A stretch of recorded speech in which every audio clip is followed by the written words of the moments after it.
Hello folks, and today I'm playing the Tortoise as requested by Commandant Rios on my previous video.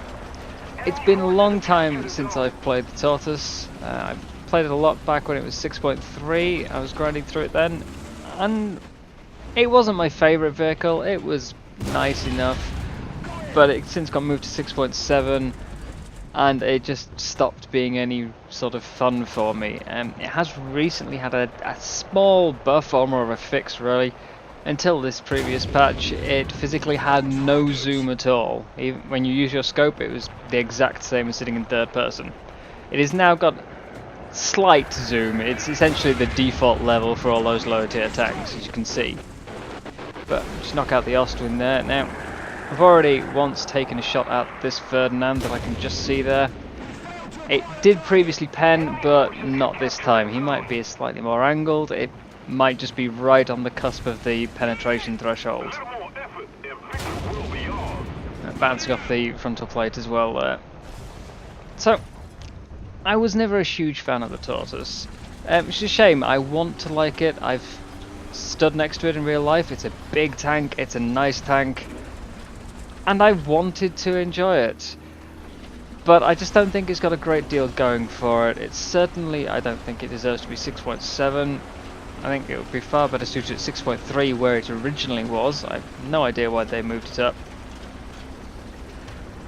Part of it might just be that I haven't found the correct playstyle for it. I try and cover a few different ways of playing it in this video, some with better results than others. Whether that is particularly down to the playstyle itself, or simply I just had a good game, I can't say, but I'll let you see for yourself how you think. Dave's trying to shoot this whirlwind there. Didn't get much time for a properly aimed shot, so I failed to get his driver. Shot slightly high, took out his turret crew instead. Now, for this game, I'm trying to play at a distance. I'm trying to stay relatively hull down, cover that lower transmission area, and use the slope to try and increase my armor, as well as the distance, also reducing the enemy's penetration.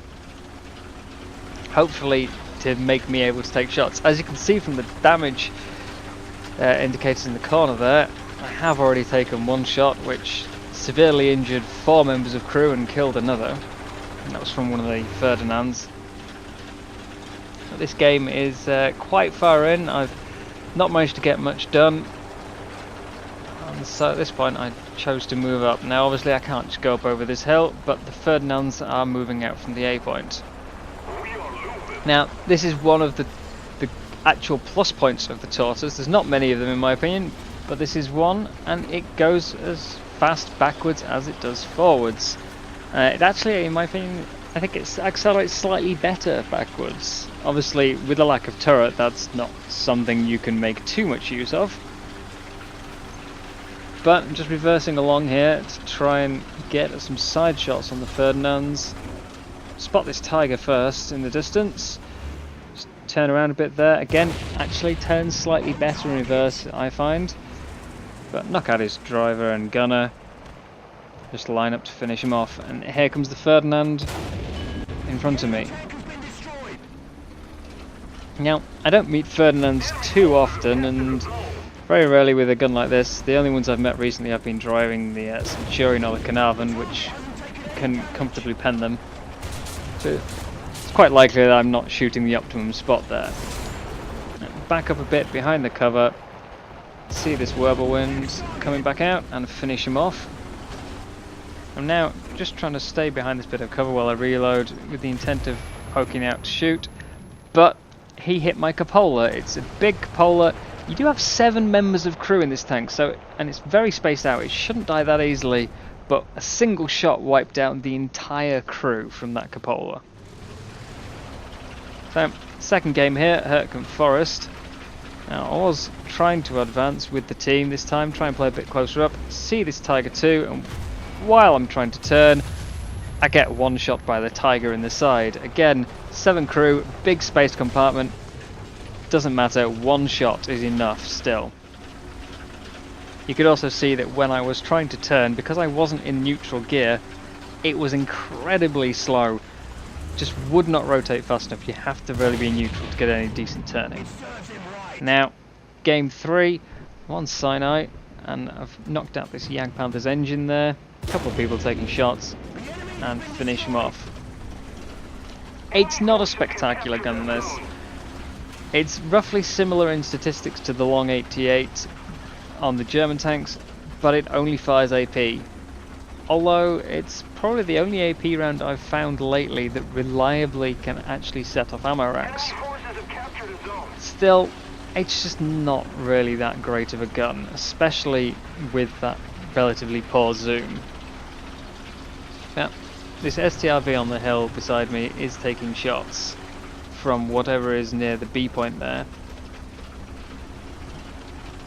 I'm trying to get into a position where I can assist him.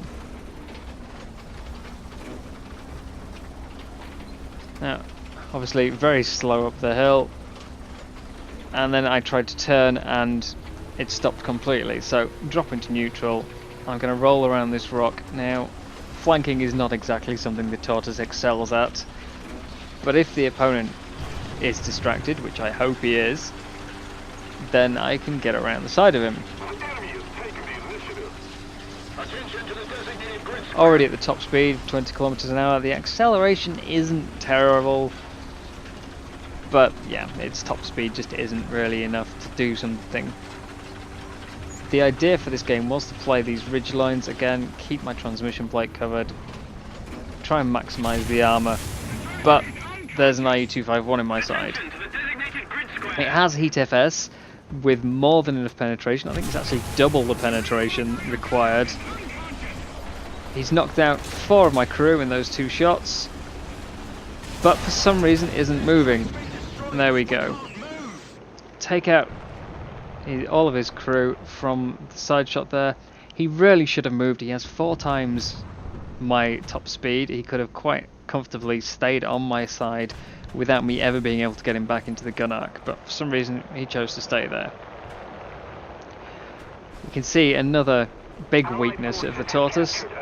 Even with the frontal armor that doesn't really work, it still gets the standard casemate TD issue of having a long repair time. I mean, that was 53 seconds when my track got taken out.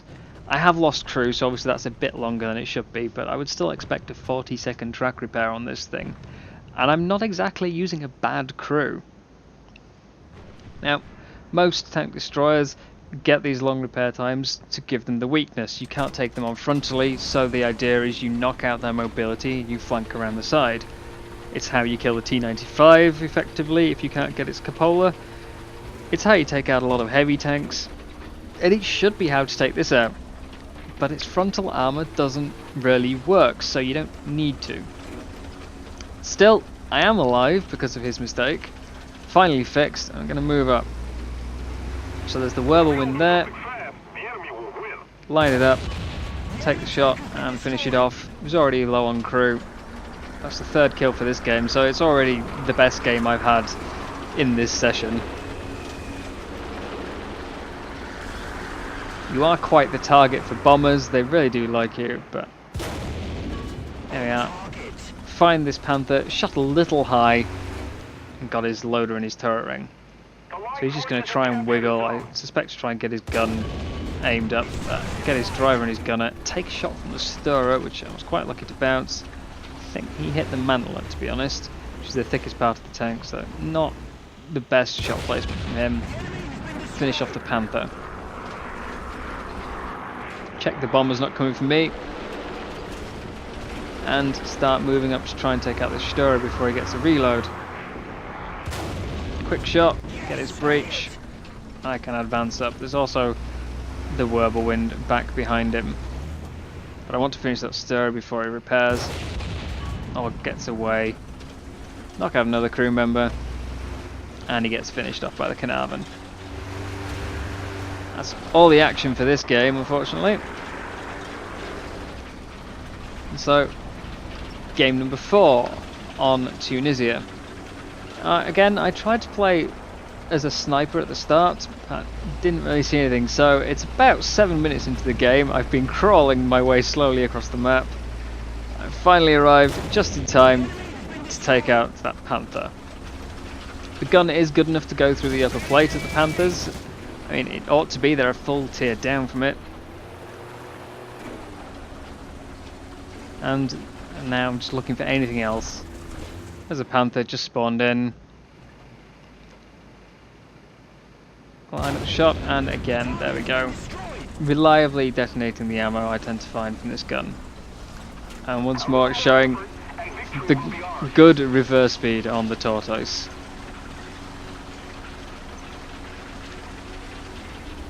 But it's game 5 now. This is on the new version of Kuban. And there's a few tanks ahead, so the idea here was to try and use this little hill again, cover my weaker points, maximize my armor, but they can see this cupola over the ridge, and that's 2 crew members gone.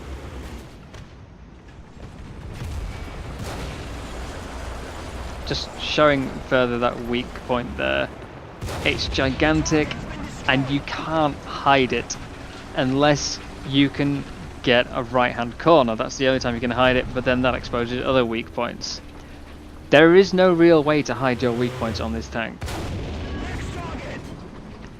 It's one of the reasons that I don't really get on with it very well. So, just about now, game 6, the last one. For this one, it was a full down tier, so I was able to play it a little more aggressively, and it's a much close quarters map. See, first Tiger there. He's already taken a bit of a hit. Knock him out, finish him off. Another Tiger has come along. Now, this is where the Tortoise's armor can actually work. They are capable of penning it in certain points, but unlike the Tiger 2s and other tanks of your own tier, the majority of your armor actually can hold up against these lower tier tanks. So, you can see there's something around this corner, there's something in that building, and I've decided that the best way for me to approach this is to reverse away, keeping my gun on them. Again, they're slow turning without being in neutral gear. There's a few enemies all around. With this VK4501P, go for his engine first, make sure he can't run away. There is that SLA there on the corner, which I have to watch out for. He's peeking, killing this M26 to my side. Ideally, I needed to help the M26, but I'm going to struggle with taking on the SLA. I believe that was the Tiger in the building trying to shoot me there. So I just want a quick peek out, and the VK45 had a damaged breach, blew himself up. So, still see the tip of the Tiger 2 SLA there, sticking around the corner. I need to get out of here, it's time to reverse. So, making use of the one of the very few advantages the Tortoise actually has. Quick turn. Again, ammo rack, quite reliable with this gun. And it actually being able to turn while going in reverse, much better than turning in forwards. So I'm backing up, there's another Tiger on the corner there. Keeping my eye out for that Tiger 2 approaching. Tiger's just been knocked out. Move up behind this wall and get out of sight. That's Tiger 1 there. Now I was hoping he hadn't seen me. I could wait for him to pass. Unfortunately, once more, the cupola proves to be my undoing here. Or at least my undoing for this plan. You can see me over the top of the wall. I do have enough armor that I can probably push him, but I still don't really want him to shoot my cupola, because the driver is positioned directly in front of that. Quite often, any shot to the cupola will knock out your ability to move, and that's the last thing I want. So I chose not to attack him, instead just trying to back up, see if I can lure him around one of the corners. He's reversing a bit there, get a brief shot and finish him off.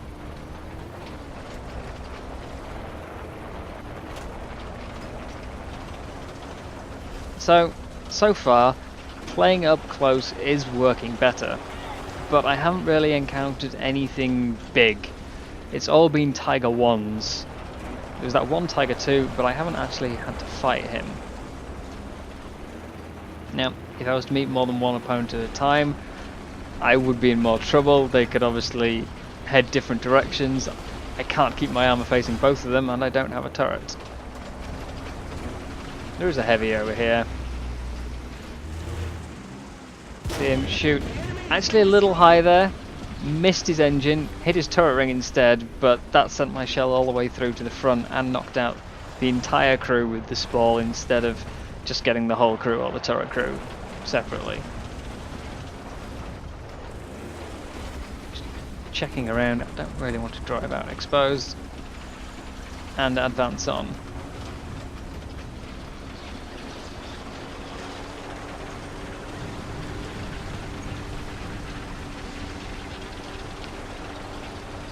Friendly bomb there I didn't notice during the game.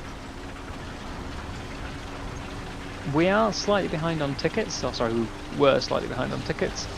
The sort of heavy around the A point, but we are starting to cap it. Fortunately that Ju-87 missed his bombs by quite a way. I mean the Tortoise has got good armour, but a one-ton bomb will still really punish it.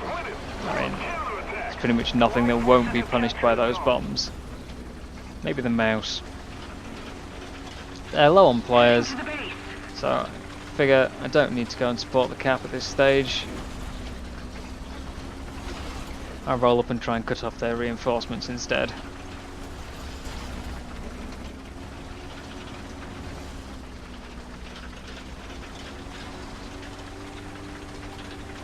Whirlwind blazing away. Get his engine.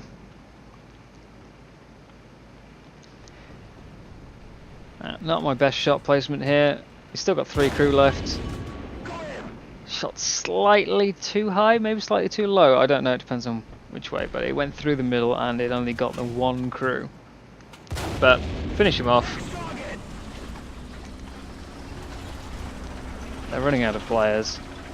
So continue the advance. They're down to a couple of people spawning in Panzer IVs at this stage. Now, they can pen the Tortoise's rear, they can knock out my engine and burn me out that way, but there's nothing they can do to the front or sides. So I'm not too concerned with Panzer IVs. Again, I think at 6.3, this tank could actually have a purpose. Its armour would be enough to hold up to most of the guns you'd meet.